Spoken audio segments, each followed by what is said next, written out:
right. Good evening, everyone. May I have your attention? We would like to begin our program now. And I would like to welcome all of you to the Royden B. Davis Distinguished Author event. And thank you all for coming here. For those of you who don't know me, my name is Margaret Bizignani Moyle. Currently, I am serving as a Court of Common Pleas judge here in Lackawanna County. And I had the great honor of being elected by the citizens of Lackawanna County back in 2009. And I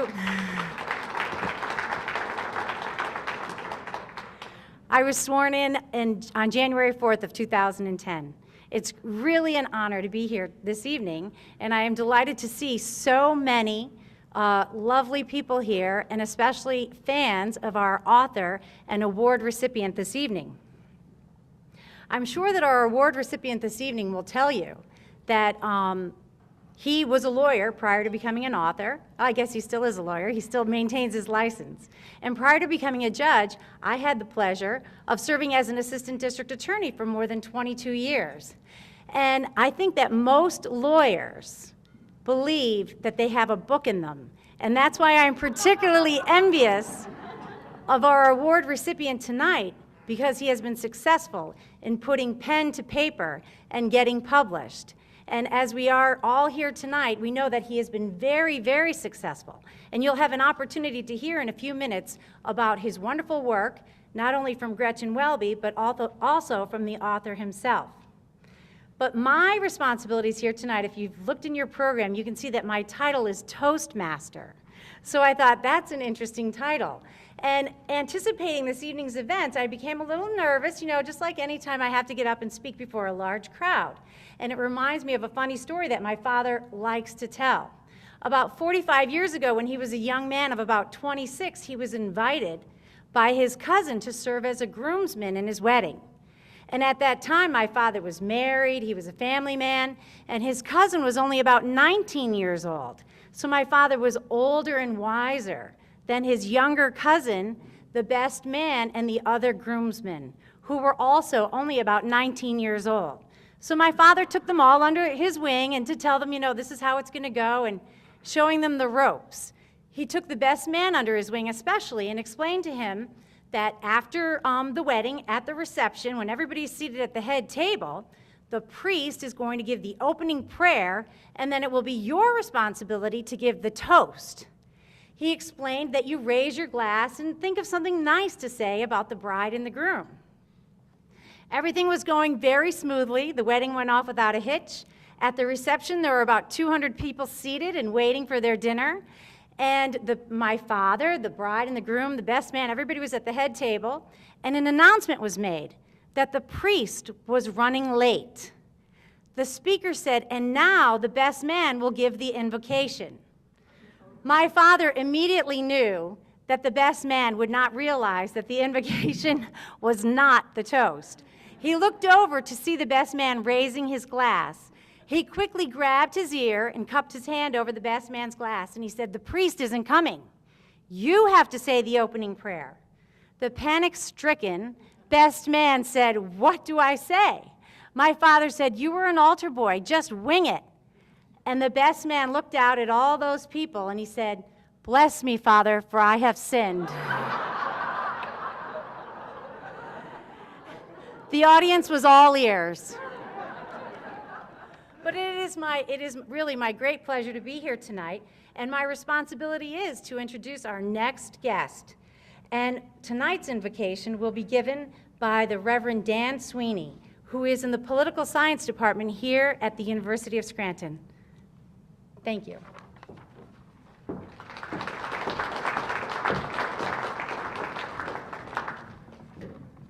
Thank you, Judge.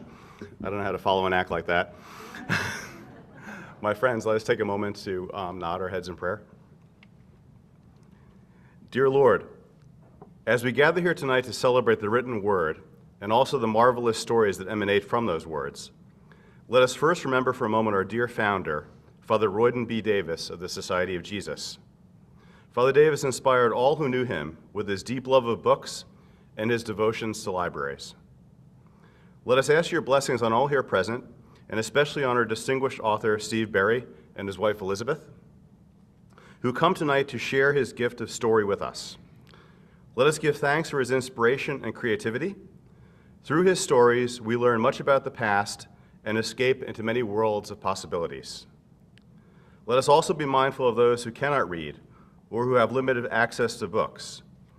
Please help them, Lord, gain the skills and means to share this gift that we often take for granted. And finally, let us be thankful to the friends of the Weinberg Library and of the University of Scranton for all of their good gifts. We give you thanks also for the great food and the great conversation that we have shared this evening with friends. Bless us, Lord. In your holy name we pray. Amen.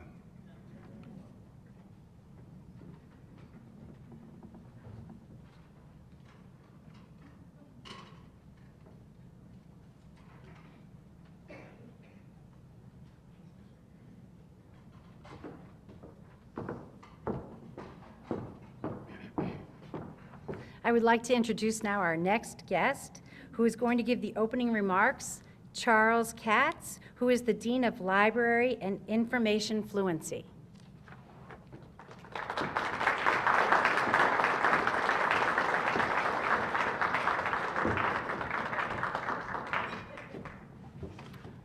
So my thanks to Judge Moyle for being here tonight to welcome everyone.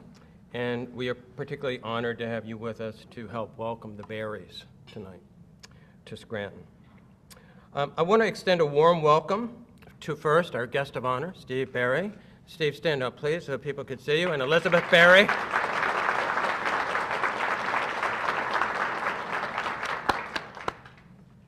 And to introduce the other members of our program tonight. First, Gretchen Welby, who is sitting right here at the head table as well. And we owe a great debt to Gretchen because this is actually the second time that she has chaired this event, but she's been chair of this event this year, and she is absolutely wonderful to work with and is a member of the Friends of the Library Advisory Board as well. And then Dr. Hal Bailey, the University Provost and Vice President for Academic Affairs. And finally, welcome to all of our guests and our sponsors tonight. So I'm going to do a few opening remarks, not too long, but Steve Berry in The Empress Tomb uses a most appropriate quote from the Chinese philosopher Confucius. Study the past if you would define the future. And this quote, for me, after reading The Emperor's Tomb, truly defines our honoree's writings.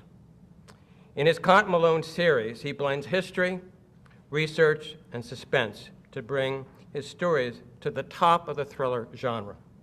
With over 11 million books in print, and that's quite a few, translated in 37 languages and sold in 50 countries, Steve Berry has come a long way, and I'm sure he'll talk about that, from when he first broke into writing.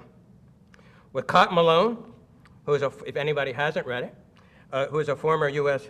Justice Department agent turned rare book dealer, and I want to emphasize that rare book dealer, Berry has found the winning combination, and his protagonist has made appearances so far, starting with the Templar Legacy in 2006 and continuing then with the Alexandria Link, the Venetian Betrayal, the Charlemagne Pursuit, one of my favorites, the Paris Vendetta, the Emperor's Tomb, and a soon seventh appearance this May in Steve's newest book, The Jefferson Key. In doing his research, Steve uses many secondhand volumes, visiting, and this comes from his website, old bookshops around the world. And then for librarians, that's something special too.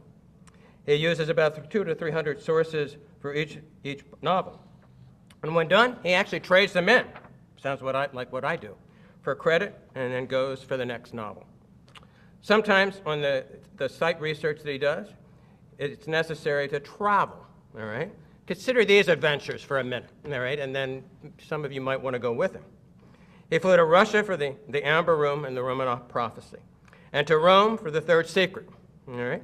Time in France was necessary for the Templar Legacy, a visit to Portugal to help complete the Alexandria Link, trips to Venice for the Venetian Betrayal, and Germany for the Charlemagne Pursuit. All very productive, and we want to go with you, Steve. And hopefully tonight you'll tell us a little bit about the Empress Tomb and what went into doing that. So we have an author here that obviously loves rare books and history, whose research is the centerpiece of his novels, and whose main protagonist is a rare book dealer. And for me, what better connection could we have to the work of the University of Scranton Friends of the Weinberg Library? So if you've been here before, I'm still going to tell you again a little bit about the Friends. It was founded by Roy Davis, who was very dear to the Friends of the Library in 1994. And it was established to reach out to the hearts of book lovers and libraries in our community and to provide a glimpse into the innermost hearts and souls of writers. This particular series was born out of the Friends of the Weinberg's Library's interest to recognize and honor the work of fiction and nonfiction writers, and to provide an opportunity to invite them to our campus to share their literary pursuits and impressions with our academic community and our friends in northeastern Pennsylvania and beyond, because I'm sure Steve will ask the question tonight, who has come the farthest to be with us tonight, and I actually think I know that answer. Planning an event like this could not be without the contributions of many people. Roy Davis, who was our first president of the Friends of the Weinberg Library, it was always his dream to build a Friends organization that would have real grassroots efforts, and it continues today. And I'm proud to say that 17 years later, here at the university, our university library and its endowment continues to grow. And for those in the audience who remember him and knew him, you will remember that wonderful twinkle that he had in his eyes. I actually have a very dear friend who's in the audience who actually was at Georgetown with him when he was dean. And with St. Patrick's Day just 2 days ago, you can only imagine Father Roy with that Irish twinkle in his eye, looking down upon us and being most pleased at this moment. Of important note for me, I want to recognize our sponsors and how much I appreciate their support. You'll find each of them listed in the program. Many of them have been with us since the beginning of the series, when we started the series in 1997, and their generosity not only helps make this evening special, but it supports the students that are here with us tonight. So a special thank you to all of them and their gracious support. My thanks also to the outstanding group of volunteers who planned tonight's event, because we have many of them behind the scenes. Gretchen's work, has been truly wonderful. And as I said, this was the second time she'd worked with me. A special thanks to Ann Moskovitz, who's the president of the Friends of the Library. Ann is away right now in Palm Desert, probably enjoying that weather, probably 80 degrees plus. But anybody who knows Ann Moskovitz in this room, and many people do, know that she's instrumental, even behind the scenes, working on this, even though she couldn't be present tonight. And my thanks to each member of the planning committee who are noted in their program. And then finally, always a very special thanks to my assistant, Kim Fetzko, who's in the back there, at the table in the back, who is the person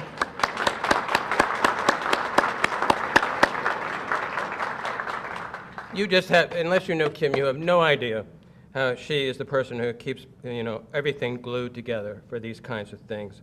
She runs the Schimmel Forum that is very active, and people participate in this room. And then she supports the Friends of the Library and then does everything else in terms of supporting the library. And so with her and everyone else, we're indebted to your support. So in closing, we are very indebted to Steve Berry for being here with us tonight, and to all of our guests for supporting this distinguished author series. So let me just say that the centerpiece in communication throughout history is the critical importance of capturing the story in the written word, whether in print or as we move now to the electronic format for people around the room who have Kindles or Nooks or other things. So Steve still has accomplished 1,000-fold through all of his writings, all right? And he takes us on journeys that are full of action-packed adventures that are crammed with political intrigue, libraries, museums, archaeology, science, cliff-hanging scenes, and loose ends as characters are dodging, bullets and traveling around the world. And I think that's particularly what makes it exciting. But, hopefully he'll talk about this. There's something else especially important about what they bring to us tonight, and that's their preservation of history. To Steve and his wife, history is important, and it matters much, and it matters particularly to me in my role here at the university. On his website, he emphasizes what is particularly important in a Steve Berry thriller. And always there is something in the past, lost, forgotten, something that continues to hold relevance today. In this particular novel, the Terracotta Warriors. If you don't know about that, you go out and Google it, because it's fascinating. But as Steve and Elizabeth have traveled around the world and researched the books and promoted the books, one comment that they've repeatedly heard is concerning the dwindling supply of funds available to preserve our heritage. So they've launched a special project called History Matters to assist communities around the world with restoration and preservation. And again, I hope he speaks about it, because I think the words on the website, or his website, capture it best. Preservation of our heritage is a vital link to our cultural, educational, aesthetic, inspirational, and economic legacies. All the things that are quite literally what makes us who we are. History plays a vital role in our lives. We learn from our past, hopefully, in order to achieve greater influence for the future. History serves as a model of who we are to be, and who not to be, and what to champion and what to avoid. Every day, decision-making around the world is based on what came before us. Why? Because history matters. Steve, thank you for that special look into your world and for helping preserve our history and our legacy, and for sharing with us your passion for writing. Congratulations from the University of Scranton, the Friends of the Weinberg Library, and from all of us here tonight. Thank you.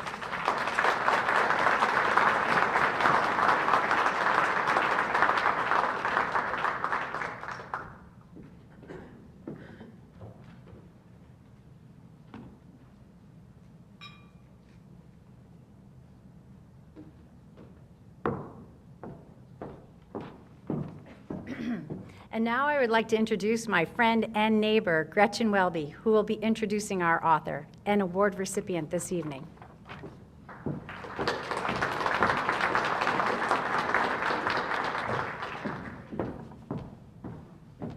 I want to thank all of you for coming.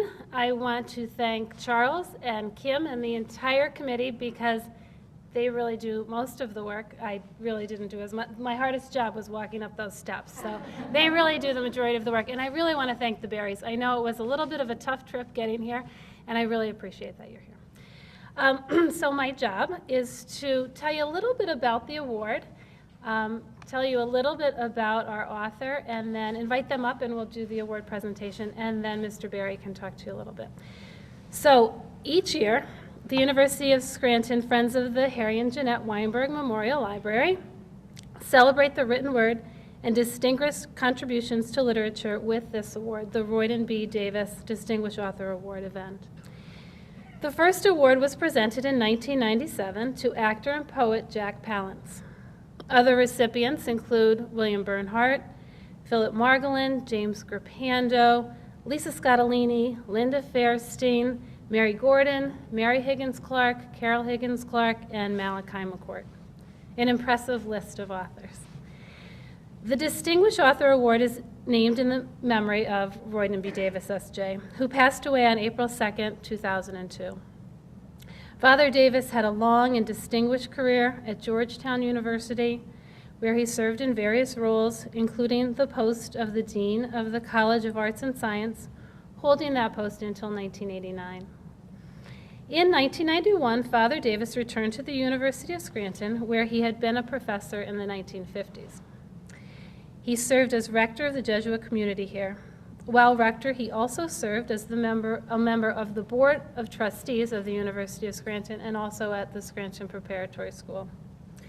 At the conclusion of his service as rector, he remained at the university as an associate campus minister and chaplain of the Peniska College of Professional Studies. In recognition of his outstanding contributions to the Ignatian missions, in 1997, the University of Scranton presented Father Davis with the Pedro Arrupe S.J. Award for Ignatian Missions and Ministries.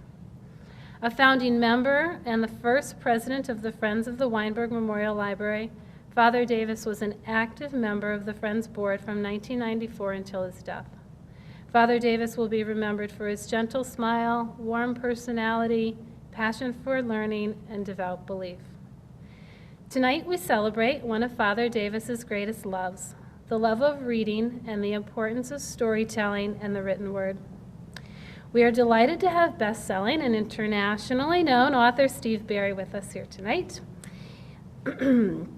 And Charles stole some of my thunder here, but I'll forgive him for that.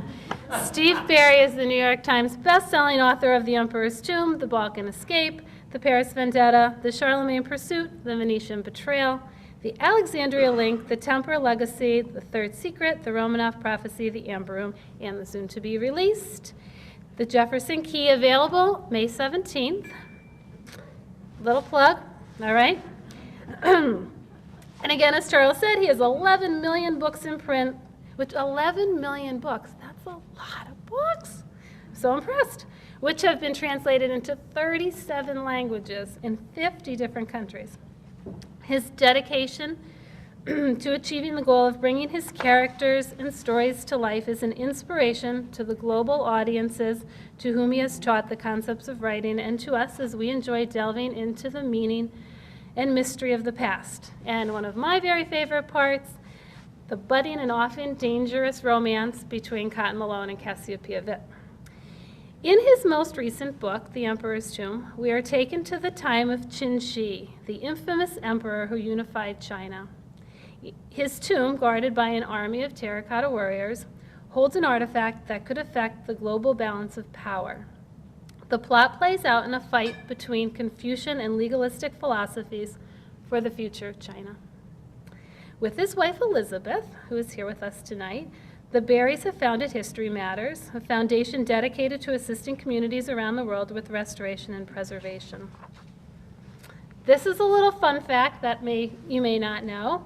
Steve, along with 4 other authors, spent 6 days last November touring military bases in the Middle East as part of the USO's Operation Thriller. In the USO's 69-year history, that was the first time the organization had sent authors to visit military personnel in a combat zone. I was very impressed with that.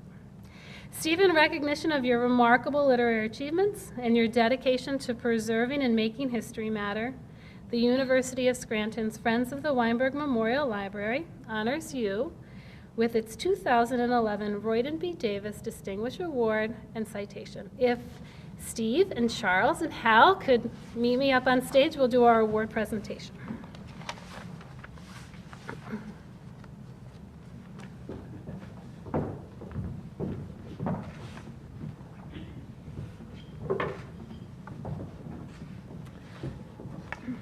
And the certificate reads, the Royden B. Davis S.J. Distinguished Author Award presented to Steve Berry, noted author.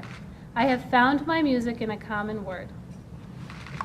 Congratulations. Thank you, sir. Congratulations. Thank you. Congratulations. Let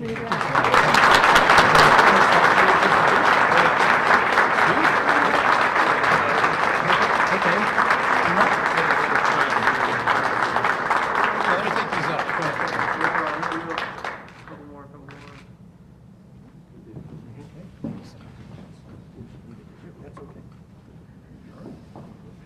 That's okay. And the microphone.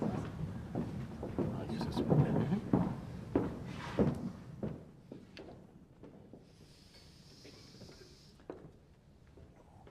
I'll make sure this thing works. I can hear you. This is sort of overwhelming for me a little bit. I learned to write in a critique group. I went every Wednesday night for 6 years, and I read my chapter out loud, and I got my tail kicked. They were very tough. If anybody in here has ever been in a writer's critique group, you'll know what I'm talking about. It's not a very pleasant experience. You get nothing but negative, negative, negative, negative, and you learn the craft of writing through being critiqued. So compliments can be somewhat difficult after many years of that. Writing is a very lonely experience. You sit in your room by yourself and you write, and you don't have it. People think that you have all these people around you. You don't. You're all by yourself. So to come here and to have the committee choose me and to give me an award like this is really a bit overwhelming. And I want to thank the committee. I want to thank the university and thank everybody here tonight for granting that to me. I don't win a lot of awards. You could probably count on less than one hand how many awards that I have actually won. Thriller writers, by and large, don't win a lot of awards either, by the way. The genre is not one that really gets a lot of awards. But Me personally, I've just not had a lot of that. So it's very, very nice, and we're glad to be here. As she mentioned, it was a bit of an experience. We had some flight problems yesterday, but we made it here today.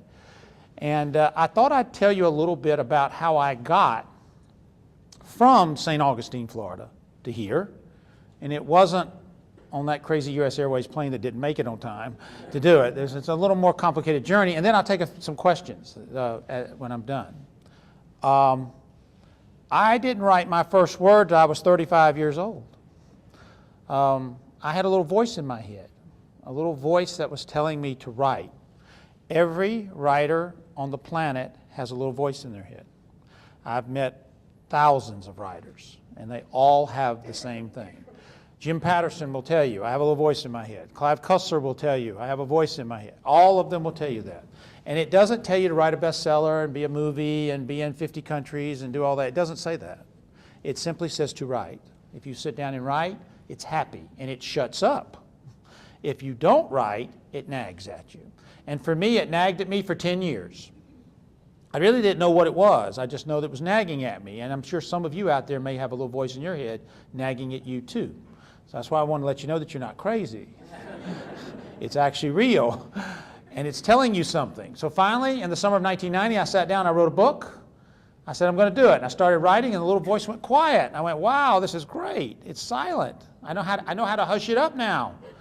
So I wrote, and a year later I finished it. And when I was done, I had a manuscript. It was about that tall. It was 170,000 words, which is about 50% bigger than the book that we have here tonight. It was also the most awful thing you've ever read in your life. But there was something about that manuscript that was absolutely tremendous, and it was just marvelous. And it was the greatest thing that could possibly happen to somebody. And I finished it. I started it and I finished it. You can't imagine how many writers start something and don't finish it. It's the malady of the writer to get past that, to be able to finish it. I finished it. Now, it was awful, but I finished it. So what do you do then? I wrote another book, and it was awful. It was a little shorter, but it was still awful. Wrote a third book. It was awful. I figured out writing books was hard. It's not as easy as I thought it was. Back then, I thought I was really smart, and I knew everything. I thought I was just, hey, how hard could this be? Well, I found out right quick. It's hard. So I got to Jacksonville, and I got myself in that writers group. And I went every Wednesday night for 6 years. I was a trial lawyer. I practiced law for 30 years. I'd try my cases. I'd leave the courtroom at 5:30. I'd get down to Jacksonville on Wednesday night. I missed probably 5 sessions in 6 years. I went every Wednesday night, and I read my chapter, and I took my licks. And I kept my mouth shut and my ears open, because that's what you have to do in a writers group. You can't run around every bookstore and defend your book, you know. So you can't run around in the writers group and defend your stuff either. It has to defend itself. So after about 3 years, I began to get a feel for it, a little more of a feel for it, a little more feel for it. And I kept writing during that time. I wrote a 4th, 5th, 6th, 7th, and 8th book. I was lucky I got an agent, amazingly. Getting an agent's harder than getting a publisher, and I actually got an agent around book 5. And this agent sent out 5 of those manuscripts to New York houses, and they were rejected 85 times. Now you might wonder then, how did I get here? How did it happen? Well, I caught a break, and that's what happens. And those of you out there who are writers, and those of you out here who want to write, this is what I want to talk to you about. I want to tell you, you make your own luck, and you make your own luck by hanging in and staying in the game. It's cliche, but it's true. And for me, I caught a break one day. And what happened was the world changed. I was writing action, secrets, history, conspiracy, international settings. Now that used to be called a spy thriller. In 1990, that went away because the Berlin Wall fell, the Soviet Union crumbled, and the spy thriller died. That genre went away. Now if you were Follett or Cussler or Le Carré or somebody like that, you're fine. You've got your audience, you're no problem. But if you're trying to break in, forget it. Nobody's buying those books. They're not happening. So that's what I was writing. Now I was a lawyer. I knew how to try cases. I tried men for murder. I did 10,000 divorces. I could do all of that stuff, but I didn't want to write about it. I didn't care to write about it. I think writing what you know is horrible advice, by the way. Don't ever take that advice. new. Write what you love. If what you know and what you love are the same thing, great. But if it's not, write what you love. Well, I didn't like that. I liked action, secrets, history, conspiracy, international settings. So that's what I wrote. Now, unfortunately, nobody on the planet was buying them, was the problem, until the spring of 2002. And what happened is Random House, Division Doubleday, a Division Random House, bought a book from a relatively unknown writer whose first 3 books had not been that successful. They'd sold, but not really that many. They bought his 4th book, and they sent it out to the booksellers, and the bookseller said, this looks pretty good. It's different, it's fresh. It's got some new twist to it that we haven't seen in a while. And a buzz started building on it. And of course, that was the Da Vinci Code. And when they got that buzz going, they were looking for books to go with it. And guess what I was writing? Action, secrets, history, conspiracy, international setting, right? Right place, right time, right moment. On the 86th time, Mark Tavani at Ballantine Books said, we want that to go with Da Vinci. Now, of course, nobody knew at that time that they had probably one of the largest selling fiction books of all time on their hands. They knew they had something interesting, but not quite that interesting. And then you know what happened. In March of 2003, the book was put out. It went #1. It stayed #1, 2, or 3 for the next 3 years. An unprecedented run. Very few books could ever claim such a run like that. And it launched a genre. It brought the genre back to life. And international suspense thrillers came back, not as spy thrillers, but as action, history, secrets, conspiracy, and international settings. I got bought. I got published. Dan gave me a lovely blurb for the Amber Room that went on the cover. We used it all over the world, and I got a break. And that is why to this day, when I go into a bookstore and I see a Da Vinci Code, I stop and I bow. Elizabeth gets very upset and gets very, very bad, but I stop and I give it a respectful moment and a bow, because I wouldn't be here today but for them and what they did. And there's a lot of other writers who wouldn't be here today but for what they did. They took a chance, they did it, they succeeded, and it was wonderful. So I made it. I was lucky. Amber Room did well, Romanov Prophecy did better, Third Secret did a little better, and then along came Templar, the Templar legacy, the magic word of all magic words. If there's a magic word in thrillers, Templar could be that word to do. And the Templar Legacy launched the Cotton Malone series and kind of kicked me up a notch, and I caught another break. And then Cotton's been around now for 6 books, and he's coming now in the 7th book this year. And I've been fortunate. I get to do what I want to do, and I get to do it. And I got to quit practicing law. That was kind of nice, too. After 30 years, I'd had enough of that. We have lawyers here tonight, don't we? How many lawyers we got?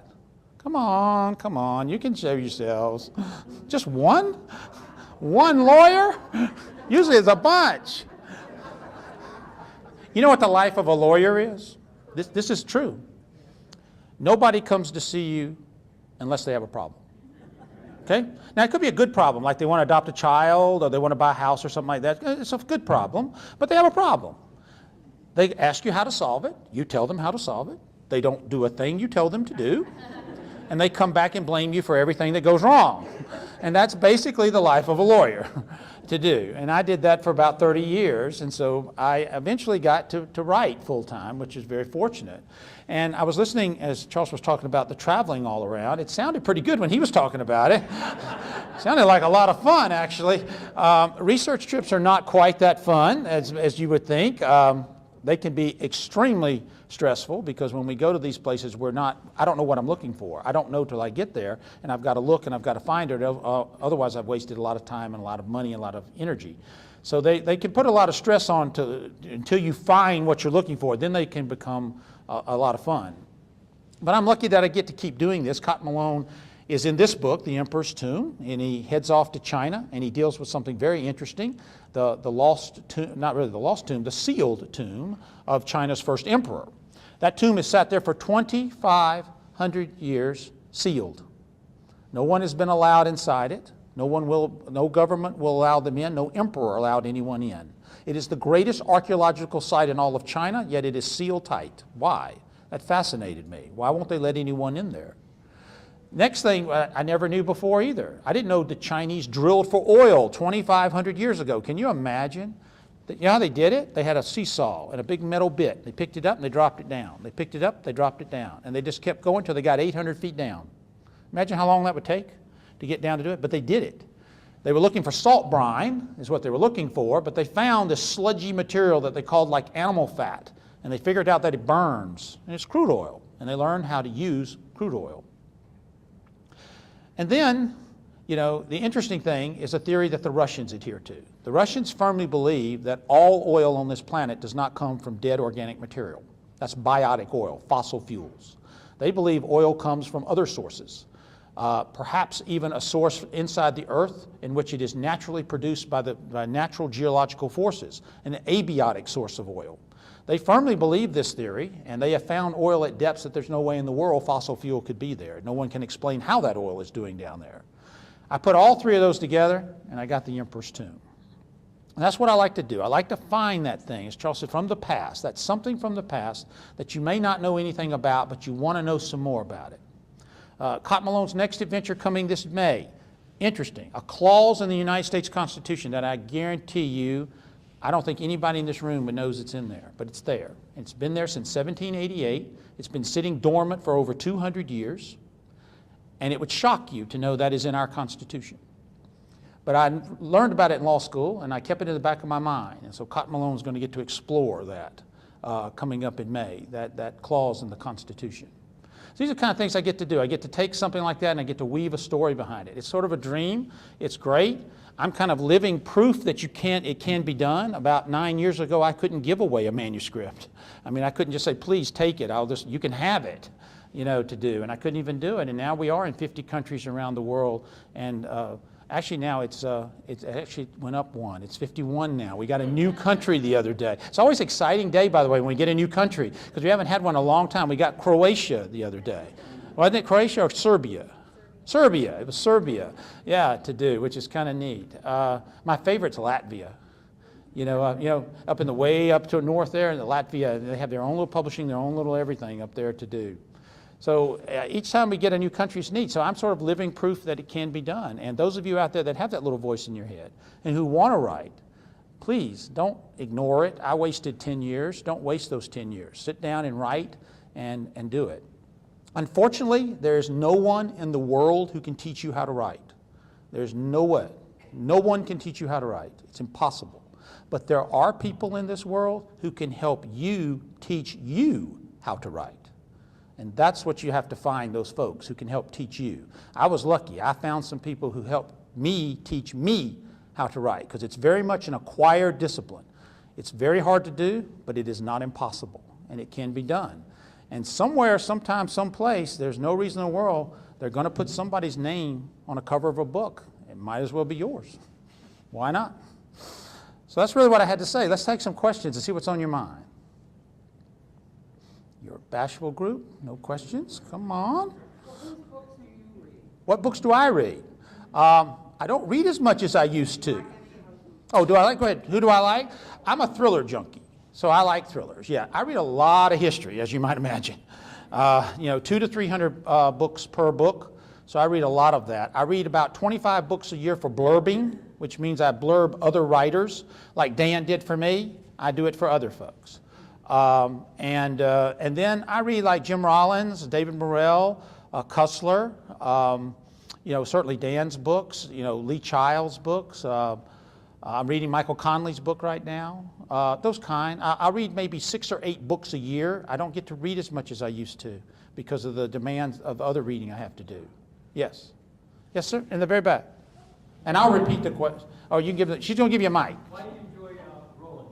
I like him very much. What do you like about his books? What do I like about Rollins' books? I don't like anything about them. Oh, they're awful. Why do people read those things? I can't believe it. Did he pay you to ask that question? Is what he did? Now, Jim's a good friend of mine, and Jim Rollins has been writing a little longer than I do. We have a great rivalry. We go back and forth with one another. We write very similar books. His is science with a little history. Mine's history with a little science. But same thing. Action, secrets, history, conspiracy. Jim is one of those fortunate guys that broke in the 90s when you couldn't break in. He actually did it and broke in, which was amazing. He's one of the handful of people who did it, pre-Da Vinci. And he gave me a great blurb for my first book, and I met him a few years ago, and now we're very close friends. And I abuse him, and he abuses me some too. So I like his stuff because he's good. He's very good. I do read all of Jim's stuff, all of them. Other questions? Oh, yes, sir, over here. Wait a minute. Over there. We'll come over there. She's got a mic, so let her come. She'll come over your way. She can stay a question ahead of you. So 85 rejections, that's pretty impressive. I'm up to 22. Oh, come on. You can keep going. Come on. Did you change your manuscript at all, or did you just keep saying No, you keep writing. You can't keep rewriting the manuscript. So what you do is you write a new manuscript, and you learn from that. It is very unfair for writers to be compared to other writers. It's not fair to say, well, he's like that person. No, we're not. The only thing you can do is compare you to you. You to you is a good comparison. So what you do is you take the manuscript, you do it, you do the best you can, you send it out there. If it gets rejected, you write another one. And you learn from that and you write a better one. If you were to read, well, if you read The Amber Room right now, the published Amber Room, and you read The Empress Tomb, you'll see a big difference. There's a big difference between those books because there's 7 or 8 years in there in which I learned a little bit more craft-wise. So I wouldn't keep rewriting over and over and over and over again. I'd write the next book. Okay? All right? I think the gentleman way over here.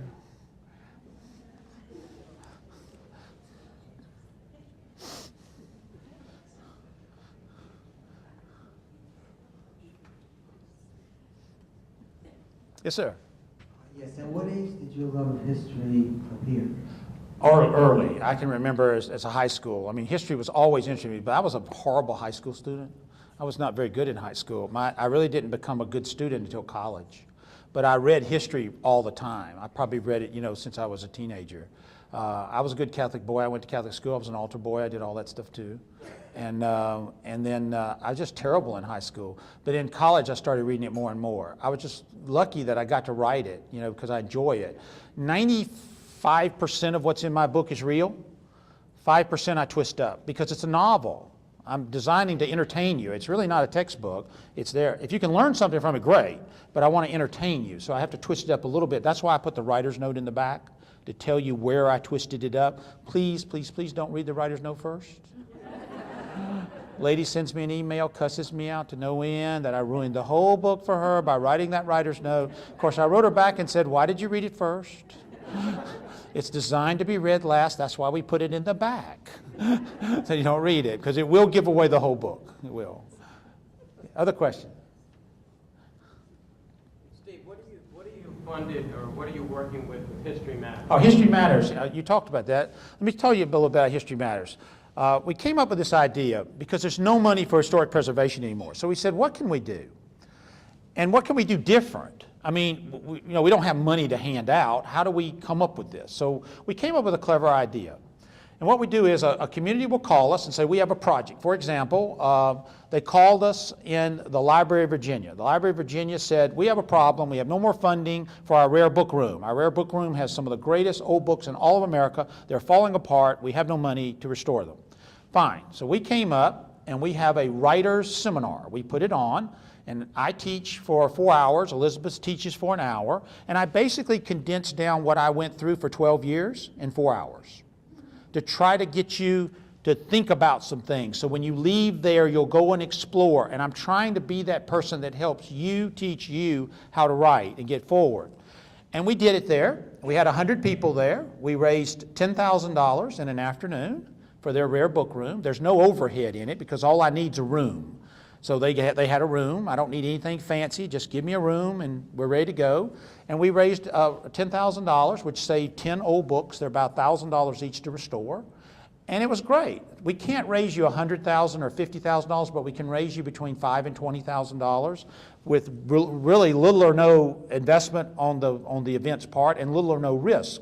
So far, we have done 8 of these. We've raised over $60,000, and we've taught 600 students. And we have 4 more going this year. So we've only been doing this a year and a half. So it's catching on now and picking up. And our next one is in Raleigh on May the 20th. And then we're going to do one out in Oklahoma. Then we'll do one in Palm Beach first, down there. We're doing one, and then one in Oklahoma, and then one in Illinois. So we have, it's just our way of giving back. It's our way of also helping to teach writers. The writers who leave there seem to really enjoy it, and they get a lot out of it, and it's a win-win for everybody. So if you have a project in this area, have your historical society or someone. We actually had a city call us the other day in Georgia who wants us to do a building there that the city has that they want to restore. Now, to give you an example of how this works, we did one in California. We raised $5,000, and I thought it was a waste of time. I said, I can't imagine $5,000. The lady said, no, you don't understand. Our historic museum here in town is an 18th century structure that we use as a museum. It has a giant hole in its roof, and $5,000 is going to patch the hole. The building will now not fall apart. It's falling apart right now. We have no way of fixing the roof.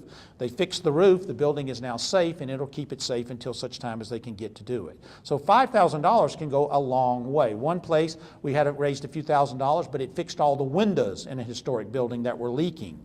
And that moisture was coming in and destroying the plaster inside.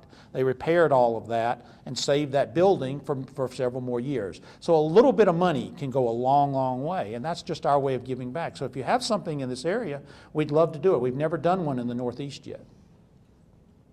Other questions? Nope. Can you tell us a little bit about your USO trip? About the USO trip. USO trip was very interesting. You're right. They've never done it before. They've sent sports personalities and cheerleaders. We heard a lot about the cheerleaders. They came the week before us, by the way. Big, tough act to follow now, the cheerleaders. They've sent everybody over there, but never a group of writers. Never. So one of our ITW International Thriller Writers, it's 1,500 thriller writers from around the world, one of our members came up with an idea, let's do it. And he pitched it, and they loved it. And so myself, David Morrell, who created Rambo, they loved him, by the way. He was like, all we had to say, Rambo, yeah, all right. It was great, man. David Morrell, Doug Preston, Jim Rollins, and Andy Harp, who came up with the idea, and myself, we were Operation Thriller. And we went over, we went to Kuwait, we went to Baghdad, we went to Mosul, we went to Balad, and we went to Basra. We went all over the country. We flew in C-130s and we went in. We saw people from dawn to literally midnight every day. We went to where they worked. We interacted with them. We talked writing and books. At night, they would come to us in the rec centers and the USO centers. And we did that for 5 days, and then we went to Walter Reed and Bethesda and saw the injured there, which was quite an interesting experience to do. It was so successful, and they liked it so much, they're doing Operation Thriller 2 this year, which will happen later this year. So we were sort of the guinea pigs to try it and see if it worked, and it was quite remarkable. I mean, that was an experience to me. I mean, I'd never ridden a C. You ever ridden a C-130? You ever done it? It's what you do the whole time. And you actually get used to it. You can sleep after a while, just bouncing around, bouncing up. And you ever done a combat landing? Everybody done it? Oh, yeah, fun. You're at 15,000 feet, all at once, straight down. And no warning, straight down. Now, I'm not talking about it. It's like 45 seconds of this. I could swear I was weightless. I was coming off the seat. My stomach was up in my throat, and Jim's sitting across from me. His stomach's coming up in his throat, and we're all trying to be cool so we don't throw up because the Marines are on there. You know, they're all with us, so we're being real cool. And I got this giant Marine sitting next to me. And by the way, you're on this thing in full gear. C-130, you sit in this thing like a lawn chair, and you're sitting on the hull on a lawn chair. And the Marines are all in there, and we're all sitting there, and we get done. I said, gosh, man, I mean, I came that close to throwing up. And this big Marine next to me said, me too, buddy.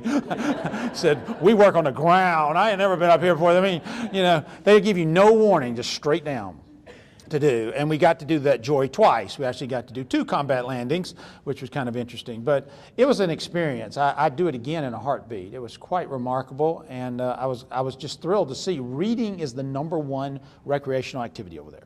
That's the #1 thing. And there's books everywhere. There's libraries everywhere. Books, paperback books. Mainly thrillers and romance novels. Isn't that interesting? That's what it is. Mainly thrillers and romance novels. If you had to rank the genre, that's what it would be. To do, and they were just wonderful. We just there's a lot of people over there with a voice in their head, a lot of them that want to write. So they're going to do it again this year. It's kind of interesting. The group this year, I'm sure if I can get it right. Kathy Reichs, who is the Bones television show that's based on her characters. Mark Bowden, is going, and Clive Cussler is going, Sandra Brown is going, and Andy's going back too, because he was a colonel in the United States Army, and he's great to have along. He knows exactly what to do. So they're going back again later this year for Operation Thriller 2. So it's pretty neat. It's just our way of an ITW to sort of giving back as well. Somebody had questions? Let me do that and I'll come back to you. Yes? Is there anything you don't like about writing? Is there anything I don't like about it? Ooh, that's a good question, actually. That's a really good question. I would say, and I got in trouble for this. I got in trouble when I was talking to a bunch of writers one day, and I said, you know, it's not fun. It's not. It's really not fun. And that probably, I would say, that's what I don't like about it. It's not fun. I don't go every morning and say, oh boy, I get to sit down and write today. This is going to be great, you know. No, it's very frustrating because you have to make up every word. And not only have to make up every word you made up has to make sense with every other word you made up the day before, and the day before that, and the day before that. It's just not random thoughts going down on a page. And it gets very frustrating. So I don't like that part of it. I don't like the frustration. A writer spends 90% of their time thinking about what to write and 10% of their time actually writing it.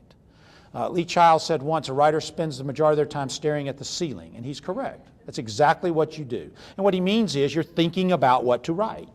And I don't like that part. It gets very frustrating. Like right now, I'm stuck. I've written a chunk of this book, and I'm stuck. And I don't know where to go. And I'm just stuck. I'm in a hole, and I don't know where to go, and it's going to take me a few days of thinking and thinking and thinking and thinking about it till I get unstuck. And that's part I don't like. I don't care for it. But it's a necessary evil. It's part of what you have to do, and you have to do it, and I can't complain. It's a discipline. I tell people all the time, writing is a discipline. You have to find what discipline works for you and stick with it. But writing is not an obsession. You can't let it get there. If it gets there, you're crazy. To this day, I still only work 5 days a week. I don't do as much on the weekends, and I never did. You can't get obsessed with it. It's you got to keep a discipline to it. The gentleman up here had a question. Actually, 2 questions. All right. Are any of your books published in Arabic? Are any of my books published in Arabic? They are. Alexandria Link, amazingly, because it was not necessarily very favorable to them to do. Alexandria Link, Charlemagne, and Venetian, if I had to remember correctly. It's 3 of them are in there. And it was really neat with Alexandria Link, because that was my book that dealt with Muslims and Jews. It dealt with the Old Testament. And I got a call one day that Al Jazeera wanted to review it. I said, why? Can you just ignore it? No. But they actually were very kind to me. I was very shocked. They actually but yes, there's 3 of them in Arabic, yes. Second question is, do you visit the countries where you're published? Do I visit? Yes. We just got back from France, where they launched the Paris Vendetta there, and we did a PR tour there.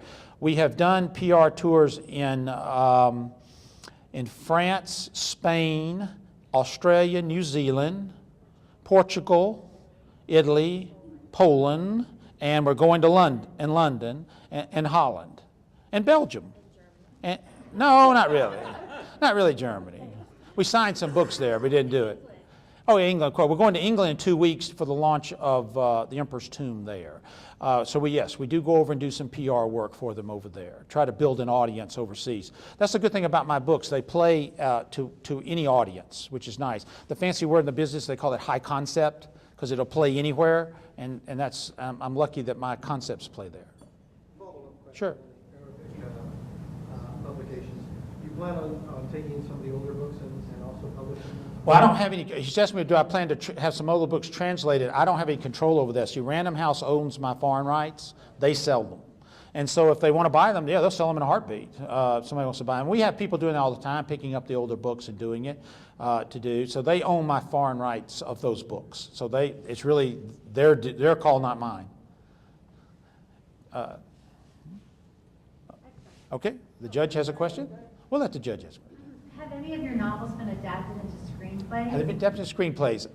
We get a lot of calls about it, and we get a lot of interest about it, but we don't get any checks. I ain't seen a check yet. So when we see a check, then I think I'll get it. We do have some serious interest right now from some folks, and it may very well evolve into something, which I hope it will. It'd be great if it would. I'd love to see it on the screen. I think it'd be fun to see it up there. You know, something you sat down all by yourself in a room and created out of your brain. It just made it all up, and then someone brings it to life. That would be really amazing to see, but it hasn't happened yet. No. So if you had your choice, who would you have play Cotton Malone? They asked me that question, who would play Cotton Malone, and I said, I vision Cotton like Clooney. And I mean by that is Clooney is a dashing guy and everything, but he's an ordinary guy too in a lot of ways. He's a very ordinary fella, and that's how I think. I don't think of Cotton as a Daniel Craig kind of character. I don't look at him that way.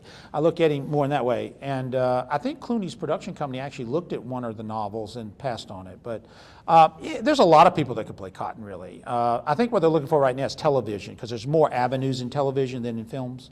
And so you'd find an actor who has a television presence, is what you would do. Yeah, I think David James Elliott would make a great Cotton Malone, who played the Jag. I think he'd be a great Cotton Malone. Yes, somebody's calling me. Oh. I'm thinking about the impact of technology on your field, and how the Kindle and the Nook and all those things I mentioned in my comments. Where do you see that all going? Kindle and Nook and e-publishing is going to explode. It's already exploded. It's growing. It's growing all the time. There's no way. I know some independent booksellers might not like that and others might like it, but there's no way to stop it. It's unstoppable. It's already, it's gone. It's done. We're in a medium. We're in a switch of mediums right now where we're moving from a transition from the word being conveyed dominantly through a printed word on a page. Instead will be printed electronically, and we're moving in that direction. The book's not going away. It's not going anywhere. It's going to be here. But will it be the dominant medium for where people read their materials in the next decade? Maybe not. It may be a different medium. And it's not such a bad thing. I was talking at lunch, and I said this. You remember when they used to chisel into stone tablets? And this guy came along one day and said, look, I've made this thing out of clay, and it's not as heavy, and it's easier to connect with, and we can put all these words on here so much simpler. And they said, that's crazy. That thing will never last. And what happened? Stone went away, and everything wrote on clay. Then some guy figured this thing out in the swamp, that he could take this plant and make a papyri out of it. And they said, that's too brittle. It'll never work. And what happened? Everything went to papyri. Then parchment came along. They said, you're going to get animals and skin them up and make stuff out of it? It's too hard. It'll never work in a million years. Everything went to parchment. Then someone discovered paper. Nah, never happened. Too fragile. Everything's on paper now. Guess what? Now it's ones and zeros. Nah, it'll never happen. Yeah, it will. Every single time in human history, when we have changed the medium in which we convey information, only one thing has occurred. It got bigger. It got bigger and bigger and bigger and bigger. Now for us and our generation, we love books. We grew up with them. I got a house full of them. I worship them. They're wonderful. But for our children, it's a different story. And for the younger people in this audience, it's a different story. They want the information. How they get the information matters not. It may, books are great, but let me get the information. How do I get it? How do I make it happen? And the younger they are, the more they have that feeling. So it's changing, and we're in that transitional period. And I don't think it's a bad thing. I just something that's happening. And unfortunately, we can't stop it even if we wanted to. So I embrace it. Right now, with the Empress Tomb out there right now that's been sold since last November, over half of my sales are electronic. So that shows you what it is. It's a big deal. But it's not going to be the end of the world. Books aren't going anywhere. They're still going to be here. There's going to be a big market for them. But e-books are going to be here too. The father had a question. Oh, I'm intrigued by your reference to the Constitution earlier. You're trying to, I want to ruin the launch of your going to pry it out of me, huh? I want to ruin the launch of the new book. We teach the Constitution. He's intrigued by the Constitution. I would just tell you that it's a clause in there. I'll give you a little hint. I'll give you section 1. Now that's a really good hint. Good, section 1. I'm sorry, article 1. Okay. Article 1, sorry. Article 1. That's a big article, though. I'll even narrow it down for you a little bit. It's in the epigraph. My gosh, I can't do it, I know. Check out Article 1, Section 8. Just check that out.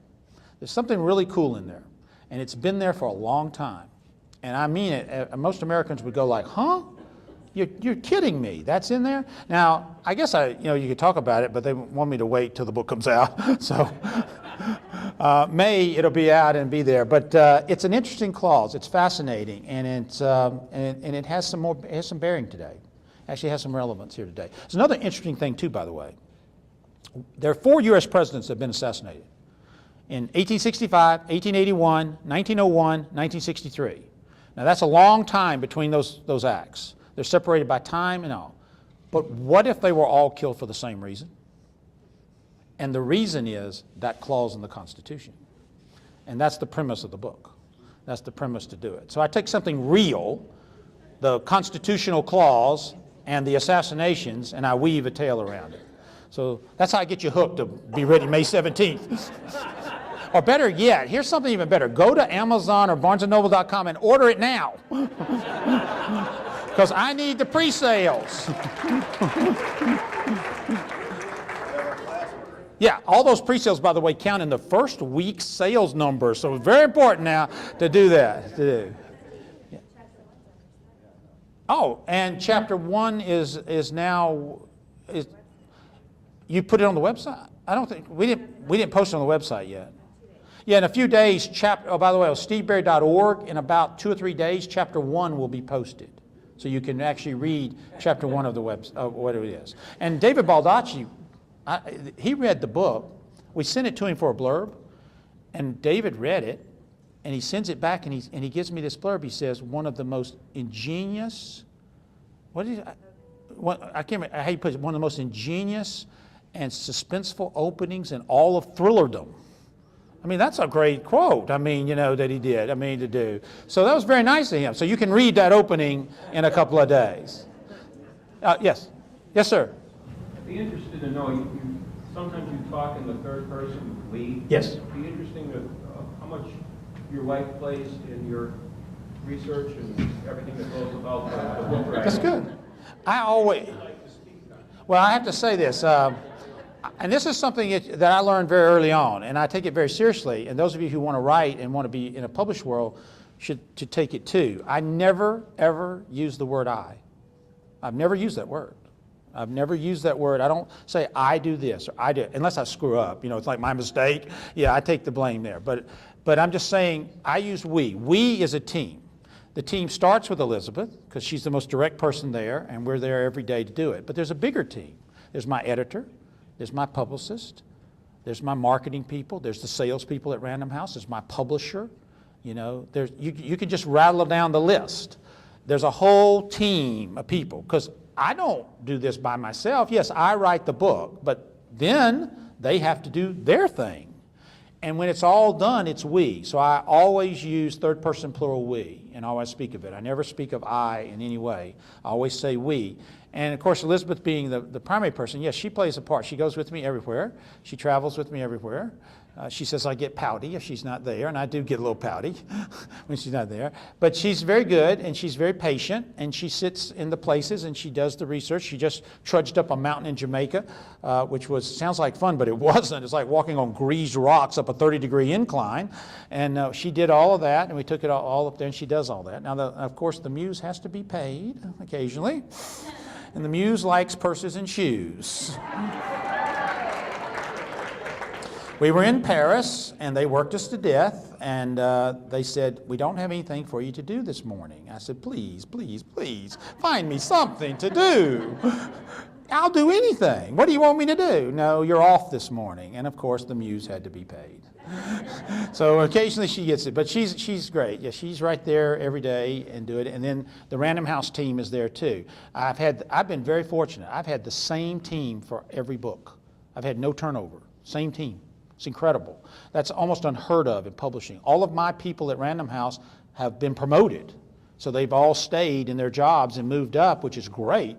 And my team has been there, so they've done a great job for me. So I always speak of we, because you can't do it without. It's a whole big team. Other question? One more? Yes, ma'am? Do you have a place that you really want to write about with all the different places that you have? Do I have a place I really want to write about? There are some places I do want to do. I met a gentleman earlier. I'd love to do something with Romania.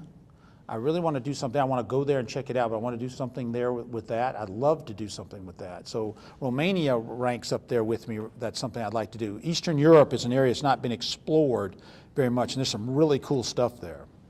So that's probably South America, definitely. I haven't done much with it, and I want to go down there, but I want to find something different. I always try to, I don't like to do the same thing. I got to find something different. So I'd say Romania, South America, probably you'll see. I wanted to do the American Thriller, so I got to do it this time. And then Cotton called me about 6 months ago, and he asked if he could have a vacation. He was a little tired, and he said he was wore out and just about had it. And I've been blowing up his bookshop and all kinds of stuff. And he said, could I have a year off? So I'm giving him a year off next year. And I'm going to write a standalone next year. So, and it's something it's a place I've never dealt with before either. It's just kind of cool. That I can't say. I'll get in big trouble there to do. Okay, one more question. Anyone have one more question? No, I just want to say something. What? Forget George Clooney. You're a cop. I'm coming. We'll tell him that. Thank you so much, ma'am. And thank y'all very much for everything. Thank you.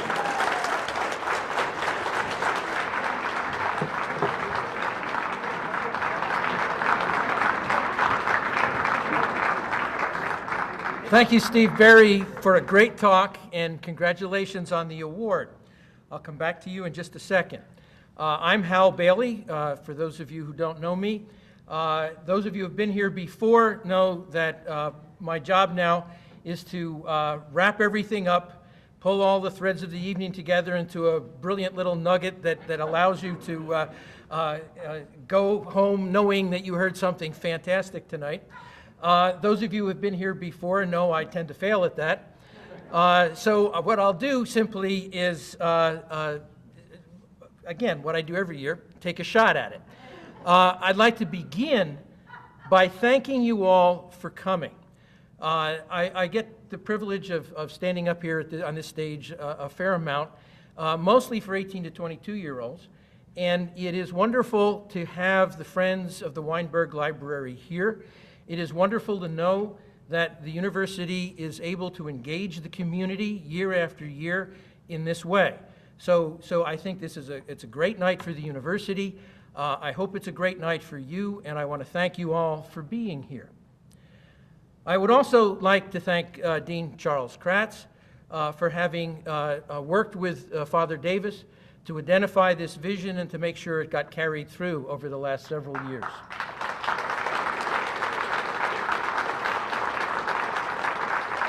I think it's a very important aspect of the outreach of the library to the community, but it is also an endorsement of letters, which the university is all about. So I think Royden's idea and Charles' stewardship of it has been fantastic.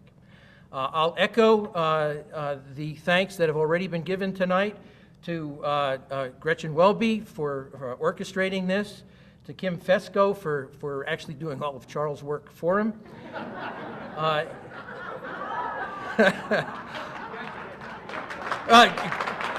Kim deserves that. And for all of the volunteers who have put together a great night.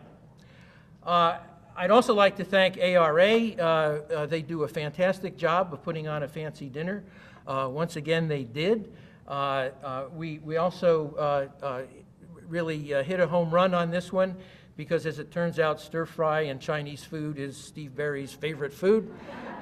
So while he doesn't usually eat at these kinds of events, he did indeed eat his fair share this evening. So we're very happy with that, and thanks to ARA. I'd just like to spend a minute or two wrapping things up and with a few comments about our author tonight and his wife. Some of this has already been, I think, made evident, so I'm just putting a period on it, or an exclamation point, really, on it all. As he has made clear all day, Mr. Berry is just a great guy, a great conversationalist, great person to have around. But what actually makes that a little more special, because when you get people in for awards, they tend to be very pleasant. I think we've yet to give an award to somebody who's turned out to be a grouch. But he and his wife Elizabeth are really quite a team. You saw that just a few minutes ago, as Elizabeth was feeding him lines and information from the table down here. Clearly, they work together very well. Clearly, it is a fundamental part of Steve's success. And it's nice that they're both here, and it's nice that they were able to show us how a team like that can work so well together. Also, I'd like to point out that, and actually this has been said already, but the history-based thriller genre is not only big these days, but from my perspective, it is really a fascinating way of introducing history to people who otherwise might pay no attention to it at all. The Emperor's Tomb, for example, is a wonderful introduction to at least a large vision of Chinese history and how that history affects what is happening today. It's a novel, it's a thriller, there's obviously quirks and limitations on that as far as history and politics go. But nevertheless, as an introduction to the area, as an introduction to China with a little better, offering a little better understanding of what's going on, it's a wonderful book, and the genre itself is really an excellent component of the education of the public. You know, we do history classes. You can sit in any one of a number of people's classes here at the university and, you know, get the detail, sometimes dry, sometimes put together well. But people walk out of a history class, they're likely not to pick up a history book unless somebody has really sort of gotten to them. The thriller is a nice way of doing that. But I'd like to add one thing to that hasn't been mentioned yet tonight. And that is, in Steve Berry's books, he brings together many different cultures. Most obviously, in terms of my experience with the Emperor's Tomb, but this is, it's not just bringing history to the present so that we can mold the future, as Confucius and Dean Kratz have put it, but to introduce the reader to a different culture in a way that's accessible, in a way that really pulls together different cultures as well. And I don't want to put too much weight on the genre, but it is an important way of accessing communication between different cultures and a little bit more understanding. As we all know well, this is a world that is becoming very quickly unified, at least in terms of availability of information and news, but not necessarily unified in terms of cultural understanding. And again, I think Mr. Berry's books are part of a great way in which that can be accomplished. So I'd like to, again, thank you all for coming, but in particular, thank both Berrys for being here and showing us a good team at work. And then in particular, thank Steve Berry and congratulate him for his contribution, both in terms of today, but also more generally in terms of his work. And we wish him good luck as he goes forward to write another 17 or 20 or whatever. He's a young man, take that from me. So thank you again, congratulations again, and thank you all, and have a good evening.